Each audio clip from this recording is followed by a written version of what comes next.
నోట్లు రాసి మొత్తం ఇక ఇంత పరిస్థితి వచ్చింది.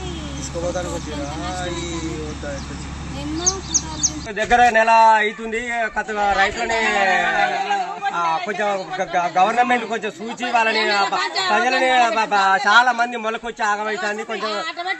కొంచెం రైతులని ఒడ్డుకేయాలని కోరుకుంటాను. మేము అందరం కలిసి ఆడోళ్ళు మొగోళ్ళు అందరం కలిసి పెద్ద ఎందుకంటే అందరికి ఇంకొక 10 రోజులు అయితే నార్లు పోసే టైం వచ్చింది. అందరినీ పనులు తీర్చే టైం కాబట్టి చేయాలని మేము అందరం కోరుకుంటాం. మా సీసీ రోడ్డు మేము 3 సార్లు మార్చినాం. మేము మొలకలు వచ్చి ఇప్పటికి 4-5 డబ్బాలు ఖరాబ్ అయినాయి.